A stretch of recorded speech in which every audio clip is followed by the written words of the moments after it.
그리스도 이름으로 하나님 말씀 증거하겠습니다. 이 시간 같이 은혜 나누실 말씀 사도행전 3장 1절에서 11절까지 말씀이 되겠습니다.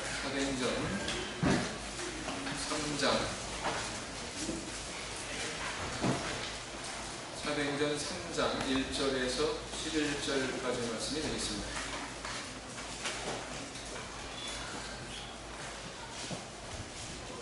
사도행전 3장 1절에서 11절까지 말씀 저와 같이 교독하시겠습니다.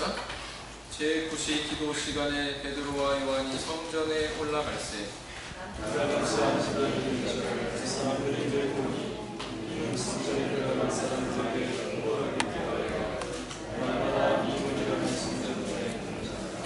그가 베드로와 요한이 성전에 들어가려 함을 보고 구걸하거늘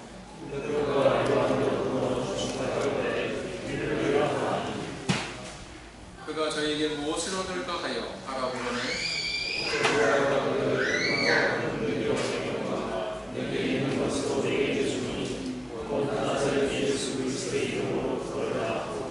오른손을 잡아 일으키니 발과 발목이 곧 힘을 얻고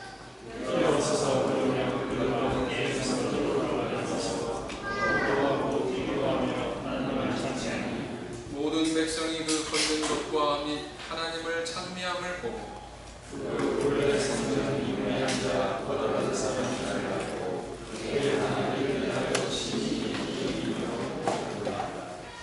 나은 사람이 베드로와 요한을 붙잡으니 모든 사람이 크게 놀라며 달려나아가 솔로몬의 행각이라 칭하는 행각에 모이거늘. 여기까지 읽겠습니다. 천상의 목소리라고 별명을 가진 스웨덴의 가스펠 싱어가 있습니다. 레나 마리아라고 하는 이름인데요.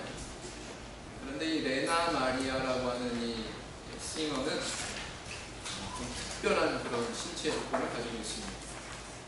특별한 신체 조건이란 선천적으로 두 팔이 없고 또 한쪽 다리가 비정상으로 그렇게 태어났어요.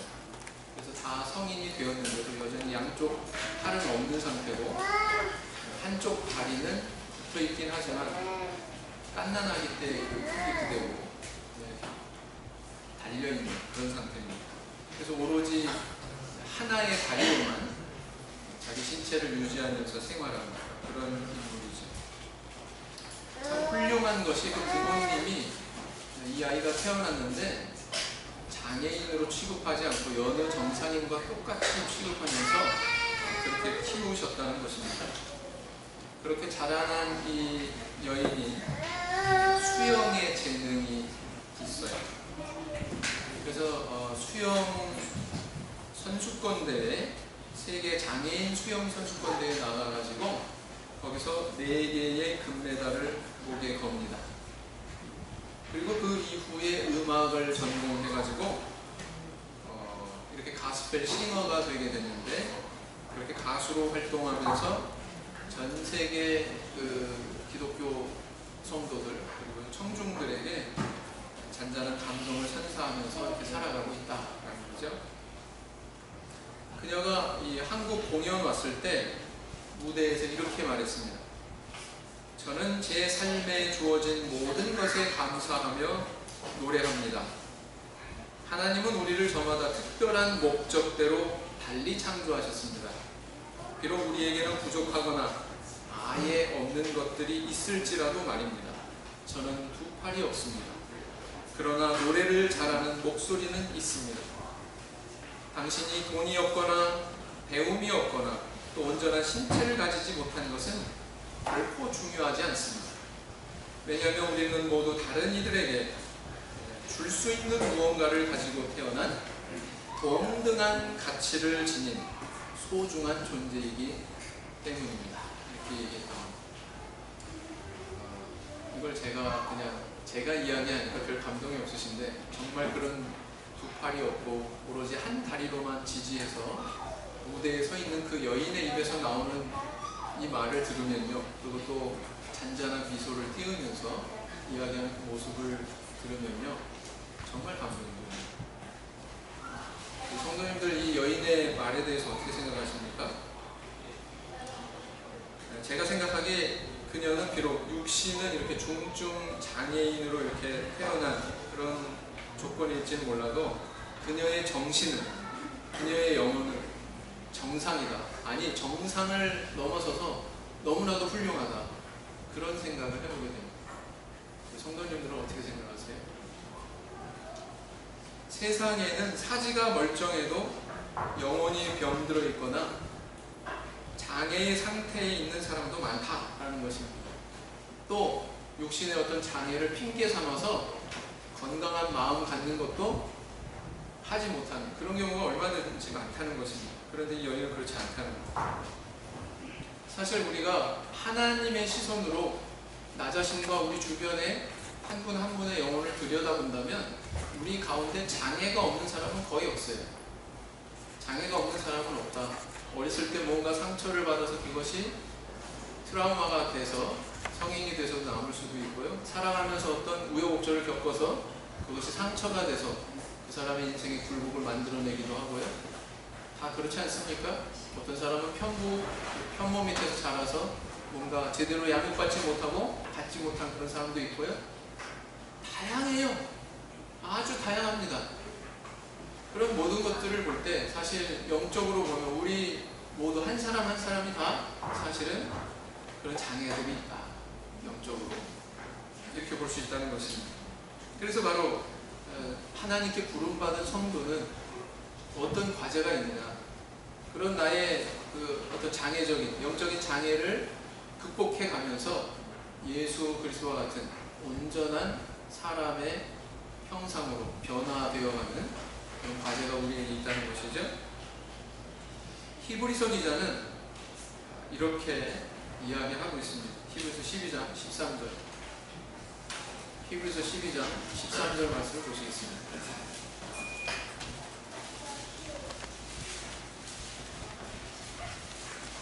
히브리서 12장 13절 같이 읽겠습니다. 시작. 너의 발을 위하여 모든 길을 만들어 저는 다리로 하여금 어그러지지 않고 고침을 받게 하라. 이게 무슨 얘기예요? 지금 히브리서 기자가 장애인에게 하는 얘기입니까? 육신적으로 이렇게 뭐가 다리가 비정상이기 때문에 절고 막 이런 사람을 향해서 지금 얘기하는 걸까요? 그렇지 않습니다. 육신적으로 온전하더라도 영적으로 볼 때에 하나님 앞에서 정상적이지 않은 신앙의 길을 걸어가는 그런 성도들을 향해서 지금 이렇게 얘기하고 있는 거예요. 그래서 저는 다리로 하여금 어그러지지 않고 삐뚤어진 길 가지 않고 고침받아야 된다. 고침을 받게 해라. 이렇게 권면하고 있는 것입니다. 따라서 오늘날 우리도 영적으로 때로는 다리를 절거나 또 전혀 이동도 못하는 그런 상황에 있을 수 있다는 거죠. 우리 영혼. 어떤 분은 아무리 정답게 인사해도 인사 받을 줄도 모르고 마음이 딱 얼음같이 그냥 굳어 있어가지고, 그것도 장애 아닙니까? 온전한 인간의 모습으로 변화되어야 되지 않을까요? 그럴 수 있다는 것입니다. 우리 가운데 어떤 장애들이 있을까요? 사랑하지 못하는 장애, 이해하지 못하는 장애, 또 용서하지 못하는 장애, 기뻐할 때 기뻐하지 못하는 장애, 애통해야 될 때 마땅히 애통해하지 못하는 그런 장애. 이것도 다 장애입니다, 사실은. 그래서 우리 자신을 돌아보건대 분명히 장애는 있다, 우리 안에. 만약에 우리의 영혼에 이런 장애가 있다면 어떤 요인으로 인해서 우리는 그런 나의 모습으로부터 변화해서 정말 주님께서 기뻐하시고 내 영혼도 행복할 수 있는 그런 형상으로 우리가 변화해 갈 수 있을까요? 오늘은 이 성전 미문의 하체 장애자가 일어선 이 사건을 통해서 그 기적의 요인에 대해서 함께 살펴보고 은혜를 나눠보고자 합니다. 사도행전 2장 43절을 보세요. 사람마다 두려워하는데 사도들로 인하여 기사와 표적이 많이 나타나니 했어요. 사도시대 때 기사와 이적이 많이 나타났는데 한두 건이 아니란 얘기죠. 그렇게 많이 나타난 기적 가운데서 3장에 이 성전 미문의 하체장애자가 고침받는 이 사건에 대해서 누가는 기록하고 있습니다. 여러 가지 사건 중에서 이 사건을 선택해서 여기에 기록하고 있는 이유는 뭘까요? 그 가치가 어디에 있기 때문에 이렇게 선택적으로 기록하고 있을까요? 중요하다는 얘기죠.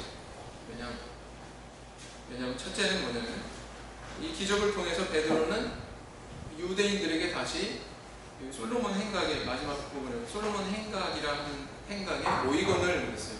군중들 앞에 설 수 있는 기회를 얻게 됩니다. 그리고 그 군중들을 향해서 설교를 하고 그 설교의 결과 얼마나 많은 사람들이 믿고 회심하게 됩니까? 오순절 이상이에요.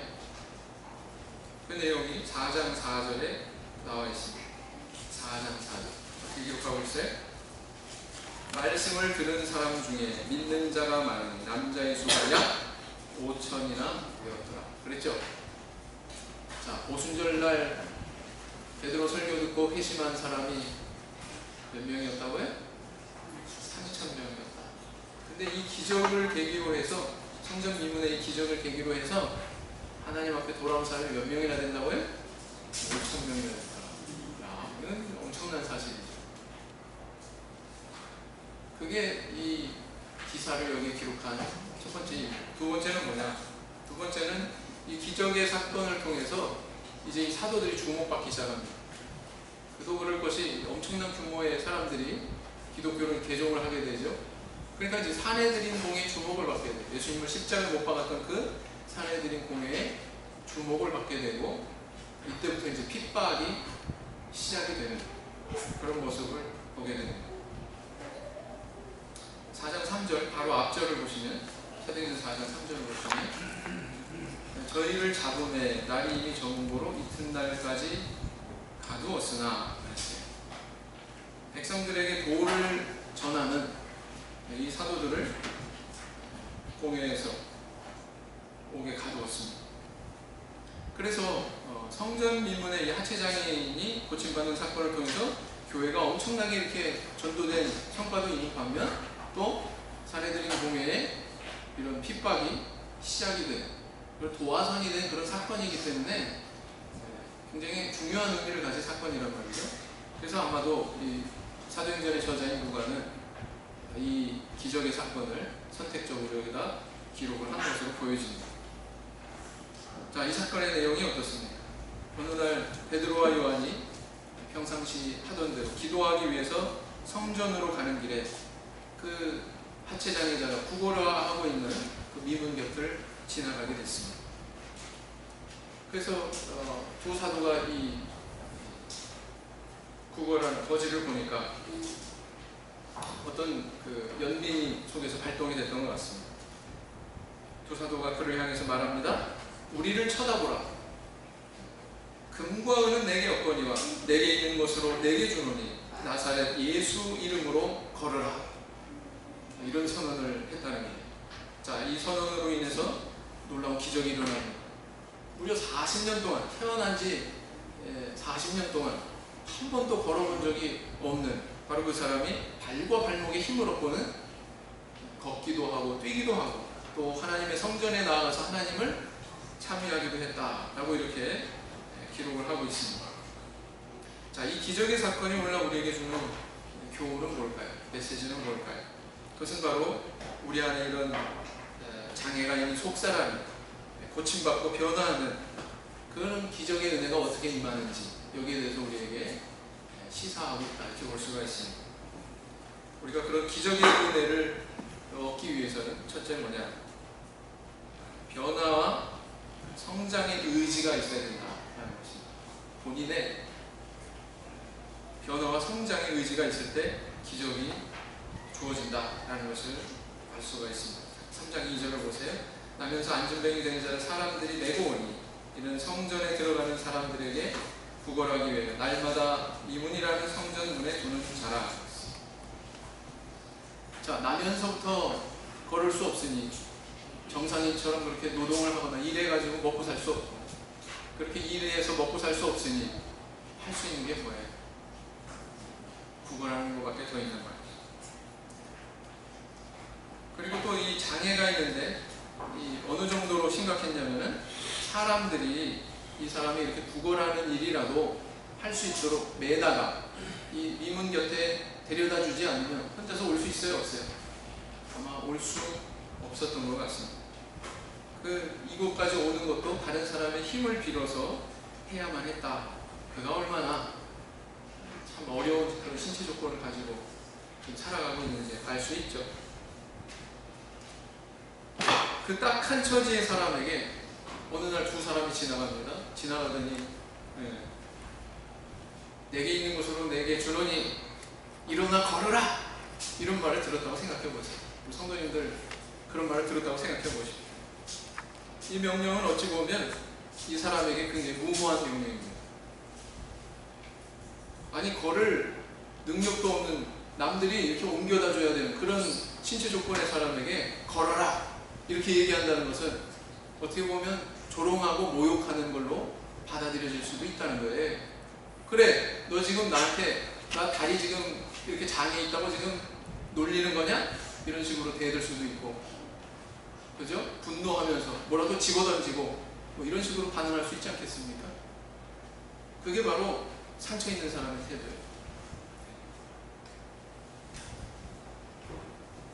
그런데 놀랍게도 이 장애자는 그 말씀에 자기 자신을 맡겼다는 거예요. 그래, 일어나 걸으라고? 여기 뭐가 발동했을까요? 이 사람 안에는 정말 일어나고 걷고 싶은 그런 욕구가 그 마음속에 충만했다는 것을 알 수 있습니다. 만약에 그것이 없었다면 어떻게 이 말씀에 대해서 이렇게 긍정적으로 반응할 수 있었을까요? 거기에 대해서 이 사람은 큰 소망이 있었어요. 의지가 있었어요. 바라는 바가 컸다는 것입니다.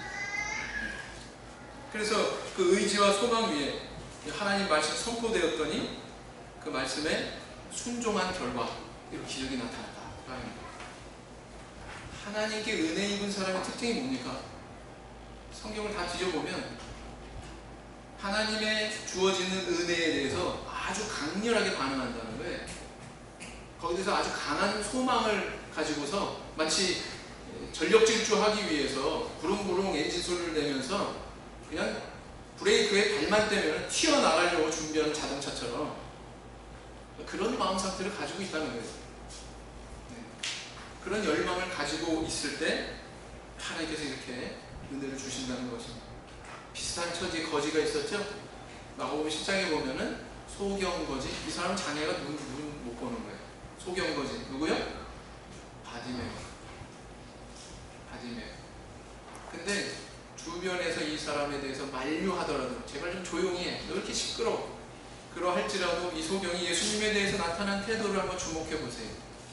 다윗의 자손이여 나를 불쌍히 여기소서. 시끄러워할 정도로 그렇게 외치면서 나아가지 않습니까? 그런 적극적인 태도가 있었기 때문에 이렇게 은혜를 입을 수 있었다는 것입니다. 모교회 그 사모님, 그 목자님께서는 탁구를 참 잘 치시는데 사모님이 잘 못 쳐요. 근데 뭔가 좀 어울리고 싶기도 하시고 내외관을 좀 치고 싶기도 하시고 그래서 이제 여기저기 레슨도 받으시고 이제 열심히 하셨답니다. 근데 남들은 3개월 할 거 이분은 한 10개월 만에 완성돼요. 10개월. 근데 보통 인내심이 아닙니다. 운동이라고 하는 것도 보통 인내심이 아니죠. 얼마나 이렇게 열망이 컸으면 내가 이걸 꼭 해야 되겠다. 꼭 이 탁구 치는 그런 능력을 내가 좀 구비해야 되겠다. 그런 열망이 컸으면 그 노력의 고삐를 늦추지 않아가지고 결국은 완성이 됐어요.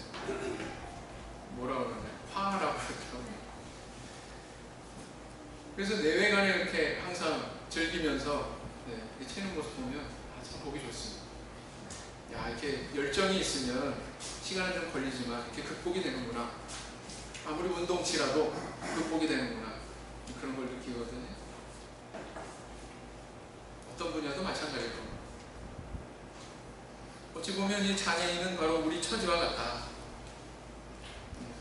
우리 마음속에 있는 영적인 그런 장애들, 바로 이런 똑바로 걸어갈 수도 없는 남의 어떤 보살핌과 돌봄을 받지 않으면 제대로 내 길을 갈 수 없고 내 삶을 유지할 수 없는 그런 우리 심성을, 우리의 영을 가지고 있는, 우리도 똑같은 장애인 아닙니까? 그런데 모든 사람이 이렇게 장애가 있을지라도 모든 사람이 그런 장애를 발견하고 나 여기서 벗어나겠다라는 욕구를 가지지는 않는다는 거예요. 모든 사람이 그런 욕구가 있는 건 아니라는 거예요. 때로는 거기 그냥 안주하고 자기 자신의 모습에 그냥 변화를 싫어하면서 그 자리에 서 있는 그런 경우도 있지 않습니까? 그래서 하나님 능력이 없어서 변화하지 않는 것이 아니라 사실은 사람이 원치 않아서 변하지 않는 경우다. 그런 경우가 태반이다라는 것입니다. 사람은 근본적으로 변화를 싫어해요. 안주하기를 원합니다. 영적인 면에서 마찬가지라는 거죠. 변화를 싫어한다면, 그렇다면 잠깐의 아픔 없지만 하나님의 은혜도 역시 없다는 것입니다. 따라서 우리가 진정 은혜를 얻기 원한다면 본래 이런 자신의 약점과 결점의 자리에서 벗어나려는 그런 의지로 우리가 충만해야 돼요. 그런 소망을 불태워야 돼요.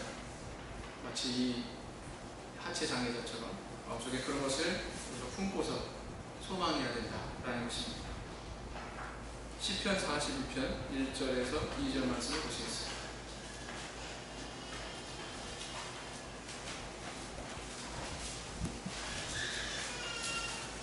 시편 42편 1절에서 2절 말씀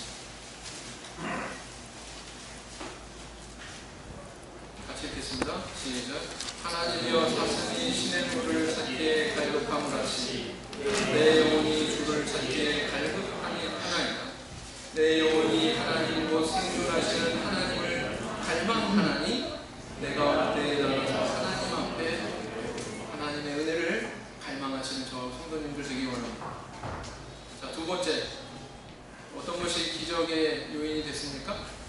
영성이 구비된 그런 일꾼을 통해서 이 기적이 이루어졌다라는 것이 사도행전 3장 1절. 다시 본문으로 돌아가시면 제9시 기도 시간에 베드로와 요한이 성전에 올라갈 때, 여기 보니까 정해진 기도 시간이 있었죠.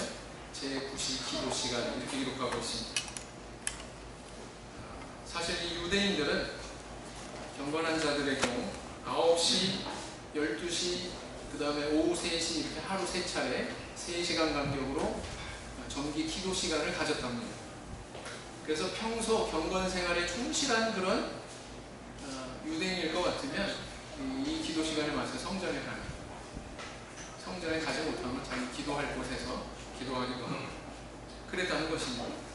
이 베드로와 요한을 보니까 제9시 기도 시간에 성전을 향해서 갔다는 걸 봐서 평상시 그 경건 생활에 매우 성실한 길을 갔다라는 것을 알 수가 있죠. 그들이 만약에 성전에 가지 않았다면 이 하체장애자 만날 일 없었을 것이죠.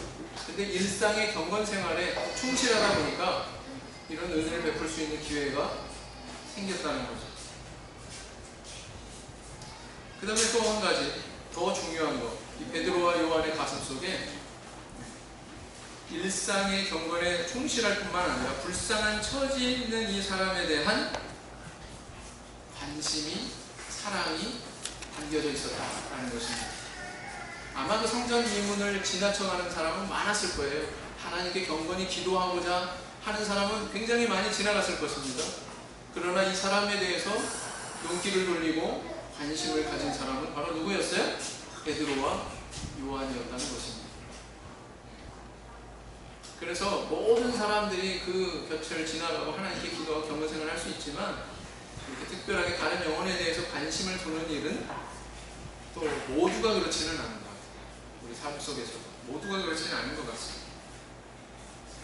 우리도 딱한 처지에 있는 사람, 저 사람 예수 믿어야 하는데, 저 사람 교회로 인도해야 되는데, 저 사람 더 이상 다른 길로 가지 않게 해야 되는데, 이렇게 마음속으로 생각은 하고 뭔가 고심은 하더라도 직접 자기 입으로 권면하고 자기가 찾아가서 행동으로 뭔가를 보여주고 도와주고 이런 사람은 적다는 거죠. 지극히 적다라는 것이죠. 베드로와 요한은 바로 이런 영성을 가져가요. 하나님 앞에 기도할 뿐만 아니라 그것이 그냥 기도하는 걸로 끝나는 게 아니고 그냥 좋은 신앙, 내 개인의 신앙 품는 걸로 끝나는 게 아니라 다른 영혼에 대해서 관심을 가지고 눈을 돌리고 뭔가 내가 줄 수 있는 게 없을까 고민하는 그런 영성을 가진 지도자가 베드로와 요한이었다는 것입니다. 여러분, 아무도 관심 두지 않는 그런 빈자리, 소외된 자리, 어두운 그늘에 관심 둘 줄 아는 거는요, 참 놀라운 일입니다. 거기에 기적이 일어나요. 거기에 하나님의 은혜가 있습니다. 아동반들이 아나바다 운동할 줄 누가 생각했어요? 우리 성도님도 생각하셨습니까?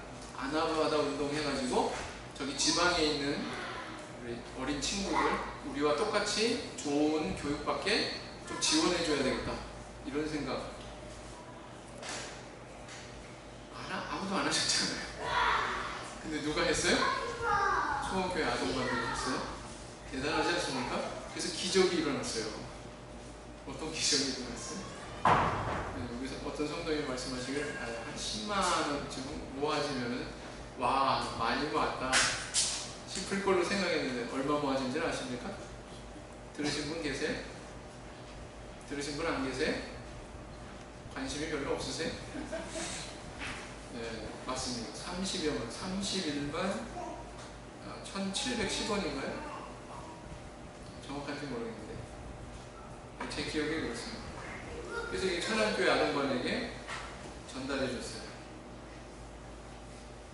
이거는 금전적인 양의 문제가 이것이 전달이 됐을 때 그 교회에서 받을 그 감동과 용기와, 그죠? 한몸모심 뭐 이런 것들이 얼마나 그 자라나는 세대에게 커다란 것을 심어줄 수 있겠습니까? 그건 돈으로 살 수 없는 거예요. 돈으로 살 수 없는 거예요. 그리고 그것은 정말 무엇과도 바꿀 수 없는 무형의 보화입니다. 무형의 가치입니다. 그래서 이런 관심, 이런 사랑을 가질 수 있는 마음, 이게 바로 영성이다. 베드로와 요한과 같이 바로 이런 평소 경건 생활에 힘쓸 뿐만 아니라 그런 어려운 자리에 있는 자들에게 눈이 돌아간 그 관심과 사랑이 있었기 때문에 이 기적이 일어날 수 있었다라는 것입니다. 우리 가정 아니면 우리 교회가 날로 이렇게 변화하고 부흥하고 발전할 수 있는 그런 원동력이 어디 있을까요? 저는 이렇게 영성 있는 우리 교회의 많은 성도들이 자리하고 있다면 가능하다, 이렇게 생각합니다. 이런 민첩한 마음으로 항상 깨어서 이렇게 살아있는 우리 성도들이 교회에 있다면 우리 교회가 얼마든지 발전할 수 있다, 저는 그렇게 생각합니다. 동의하십니까? 그런 것 같아요. 그래서 히브리서 13장 16절을 보시겠습니다. 히브리서 13장 16절 말씀. 히브리서 13장 16절 같이 읽겠습니다. 시작. 오직 선을 행함과 서로 나눠주기를 잊지 말라. 이 같은 제사는 하나님이 기뻐하시느니라. 그 다음 세 번째, 기적이 또 일어날 수 있는 중요한 의미가 뭐냐면 가장 중요한 것에 관심 둘 때, 가장 중요한 것을 관심 둘 때 기적이 있다라는 것입니다. 사도행전 3장 6절을 보시겠습니다. 사도행전 3장 6절 본문 말씀으로 돌아가셔서 6절 보시면 베드로가 가로되 은과 금은 내게 없거니와 내게 있는 것으로 내게 주노니 곧 나사렛 예수 그리스도의 이름으로 걸으라 하고 그랬습니다. 베드로는 이 장애자에게 말할 때 자신이 주려고 하는 것을 금과 은에 비교하고 있습니다. 이 세상에서 최고의 가치가 있는 금속이 있다면 뭐예요? 금과 은이죠. 그 금과 은과도 사실은 비교가 안 됩니다. 세상에 아무리 금과 은이 풍부한들 날 때부터 장애가 있는 이 중증 장애의 신체를 가진 이런 사람을 정상인으로 만들 수 있어요? 모르겠어요. 앞으로는 뭐 의학이 어디까지 발달해서 요즘에 막 뭐 재생도 해내고 막 그런다고 그러죠. 어디까지 발전할지 모르겠습니다만 있습니까 없습니까? 금과 은이 아무리 많다 한들 이런 장애인을 고칠 수 있다? 그건 불가능하죠. 이 하체 장애자는 단지 동전 몇 푼 바라고서 베드로와 요한을 주목했을 거예요. 그러나 베드로와 요한은 동전 몇 푼도 아니고 금과 은도 아니고 그런 것과는 비교조차 할 수 없는 엄청난 것을 주고자 이 장애자를 쳐다봤다라는 것입니다. 우리는 여기서 뭘 알 수 있습니까? 이렇게 장애자가 바라는 것과 베드로가 주려는 것 사이에 엄청난 차이가 있는 것처럼 때로는 우리가 하나님께 구하는 것과 하나님께서 우리에게 주시고자 하시는 것 사이에는 엄청난 차이가 있을 수 있다는 거예요. 사실 하나님은 더 포괄적이고 더 크고 좋은 것을 주기를 원하는데 우리는 때로 바깥으로 드러난 아주 하찮은 것을 구할 수 있다는 거죠. 하나님 제게 물질도 주시고 출세도 주시고 명예도 주시고 환난을 명쾌해 주시고 고통 피해갈 수 있게 해주시고 물론 이런 것도 구할 수 있죠. 마땅히 또 구해야 돼요. 그런데 하나님께서는 단순히 그것 이상의 것을 우리에게 이미 주셨고 또 우리 삶 속에서 주시기를 원한다는 것입니다.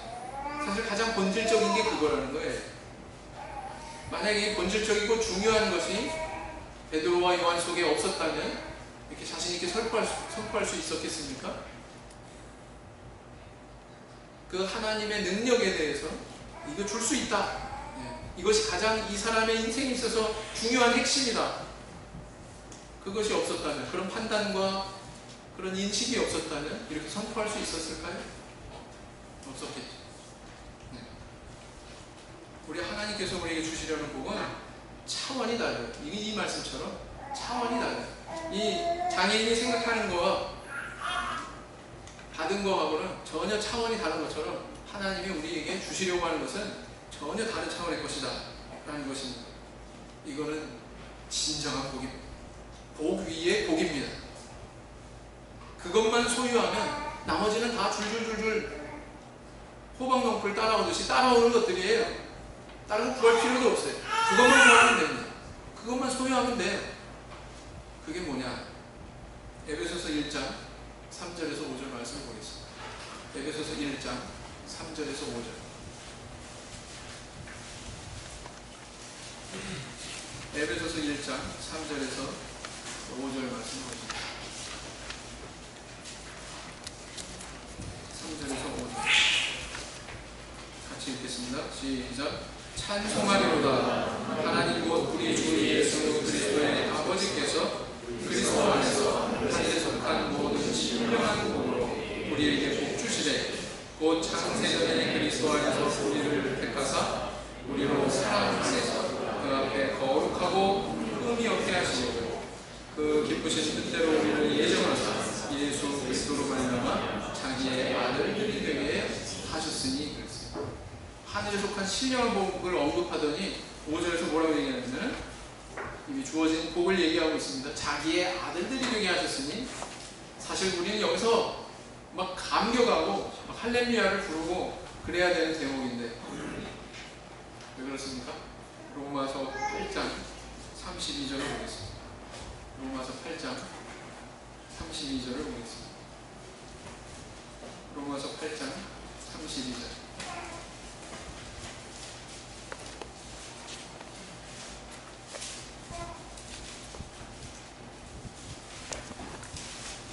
로마서 8장 32절 같이 읽겠습니다. 시작. 자기 아들을 아끼지 아니하시고 우리 모든 사람을 위하여 내어주시니까 어찌 그 아들과 함께 모든 것을 우리에게 은사로 주지 아니하시겠느냐? 그랬습니다. 바로 연결이 되는 게 아들의 신분을 주셨다 그랬는데 아들의 신분의 특권이 뭐예요? 로마서에서 이야기하기를 아들 삼았는데 그 아들에게 무언들 안 주겠느냐?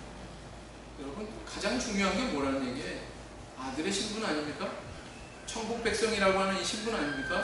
영원한 생명이라고 하는 천국의 그 언약 아닙니까? 다른 건 다 부수적이라는 거예요. 이게 가장 중요한 거다.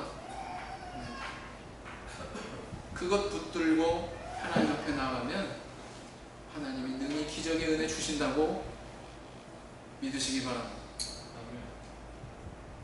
청주에 한 집사님의 아들이 있어요. 야간에 횡단보도를 건너려고 하는데 신호가 깜빡깜빡, 이제 신호가 막 바뀌려고 하더래요.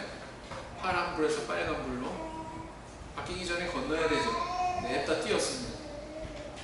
그런데 또 저쪽에서는 신호가 이제 곧 바뀔 거다라고 생각하고 전력 질주를 하는 차가 있었어요. 브레이크를 밟지 않았습니다. 전력 질주를 하는 이 집사님 아들하고 전력 질주하는 차가 부딪혔어요. 어떻게 됐을까요? 이 아이가 그냥 수십 메타 그냥 날아가가지고 도로에 완전히 패대기 쳐져 버렸어요. 엉망진창이 됐습니다. 뼈는 뭐 여러 복합골절이라고 그러죠. 으스러지고 여기저기 뭐 다 부러지고 깨지고 터지고 장기도 막 다 손상이 되고 중환자실로 옮겨졌습니다. 사경을 헤맵니다. 저희 쫓아가서 봤더니 저도 이제 갔거든요. 걔가 맞나 싶게 부어 있어요. 만신창이가 얼굴만 이만해요. 얘가 걔 맞아? 얼굴을 못 알아보겠어. 오늘 밤이 고비랍니다. 얘기하더라고. 얘가 살 수 있는지 살 수 없는지 오늘 밤이 고비래요. 그게 뭐 어떡합니까? 이 하나님 백성 삼아주시고 이렇게 당신의 자녀 삼아주셨으니 하나님께서 다 처분해 주십시오. 가족들이 매달려가지고 하나님 앞에 기도했다는 또 딱하다고 그래서 여기 쫓아간 우리 성도들도 정말 간절하게 기도했습니다. 근데 하나님께서 기적을 주셨습니다. 그렇게 엉망진창인 애가 나중에 의식을 찾았어요. 몇 주 후에 제가 가서 보니까 얼굴에 붓기도 빠지고 좀 알아보겠더라고요. 얘가 누구구나, 그 녀석이구나 알아보겠더라고요. 그런데 이제 목숨은 건졌지만 다음 단계가 문제죠. 얘 신체 조건이 어떨까? 여기저기 다친 데가 하도 많아가지고 뭐 여기저기 핑 받고 저기 뭐 또 그거 제거하려면 나중에 또 수술해야 된다고 그러고 뿐만 아니라 뭐 어디 뭐 장기도 상했다고 그러고 폐도 상했다고 그러고 엉망진창입니다. 의사가 말하기를 얘는 보시다시피 이 다리에서 이렇게 종아리 통해서 발목까지 내려가는 신경이 지금 없기 때문에 앞으로 다리를 절 겁니다. 제대로 보행을 못할 겁니다. 얘기하는 거예요. 얼마나 부모가 그 말을 듣는 순간에 마음이 무너졌겠어요. 그런데 언제 정밀 검사를 할 때 의사가 그 신경 한 가닥을 발견했어요. 발목까지 이렇게 쭉 이어지는 신경 한 가닥을 발견하면 이 신경을 의지하면 잘하면 100% 된다는 게 아니라 잘 그 재활을 노력을 하면 힘살을 얻을 수 있다. 근육을 만들어낼 수 있다. 이렇게 얘기를 했다는 거예요. 그래서 이제 또 막 간절히 기도하면서 지성으로 이제 그 치료 과정을 밟았습니다. 근데 이게 웬일입니까? 생각지도 않게 이렇게 회복되는 예가 없다는 거예요. 그 신경을 그 근거로 해서 점점 이제 근육이 있고 살이 붙어가지고 다시 회복이 되는 거예요. 그래도 나중에 제대로 보행할지 거기에 대해서는 장담 못한다고 의사 분명히 그랬거든요. 그래서 이제 또 계속 병원에서 치료를 받고 있었어요. 근데 또 산 넘어 산 치료하는 과정에서 어떤 일이 벌어졌느냐, 슈퍼 바이러스에 감염이 됐습니다. 슈퍼 바이러스. 왜 슈퍼 바이러스라고 그러느냐? 이 바이러스는 어떤 항생제도 듣지 않아요. 그래서 슈퍼 바이러스라고 해요. 끄떡 안 해요. 항생제 때문에. 사람이 많은 약들을 쓰다 보니까 그런 것들이 만들어진 건데, 돌아가면서 항생제를 다 써봤어요. 계속 신체 상태가 정상이 아니죠. 백혈구 수치도 막 이제 내려가고 그런 상태인데 막 이제 또 매달려서 기도하는 겁니다. 의사가 와요. 제가 쓰지 않은 항생제가 꼭 하나 남아있어요. 꼭 하나 남아있어요. 근데 이게 효과가 있다고 보장 못합니다. 있을 수도 있고 없을 수도 있고. 간절히 기도했어요. 그러고 나서 투약을 했는데 기적적으로 그 마지막 하나 남은 항생제가 이게 효과가 있더라는 거예요. 듣더라는 거예요. 그래서 이렇게 마지막 산을 넘고 계속 치료를 하는데 그 이후에도 그렇게 우람했던 이 아이 체격이 아주 그냥 대나무같이 이렇게 살이 많이 빠졌어요. 아유, 제가 제대로 회복이나 할 수 있을까? 근데 웬일입니까? 시간이 지나니까 완전히 회복했어요. 나중에 살도 많이 찌고요. 나중에 단기 신학에 왔더라고요. 그래서 야, 너 괜찮냐? 네, 괜찮아요. 동남아에 또 막 뛰어다녀. 애들하고 어울려서 운동도 하고. 물론 전에가 제일 부드럽진 않지만 상당히 이렇게 언뜻 볼 때 알아볼 수 없을 만큼 이렇게 보행도 정상적으로 하고 잘 회복이 됐어요. 기적 아닙니까? 하나님 주신 기적.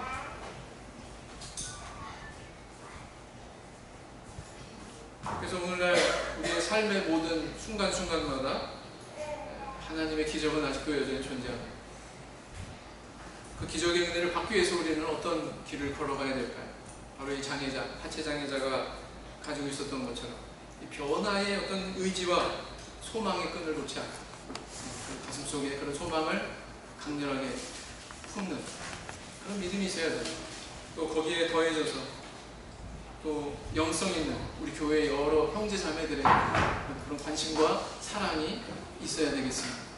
그러면 그 위에 하나님께서 보시고 하나님께서 기쁘게 보시고 어여삐 보시고 이 하체장애자가 입은 것 같은 아니 그 이상의 생각지도 않은 놀라운 하늘에 속한 신령한 복으로 우리 성도님들의 삶을 고쳐주실 것으로 믿습니다. 이와 같은 은혜를 다 받으시는 저 성도님들 되시기를 예수님 이름으로 기원드립니다. 감사한 기도하시겠습니다.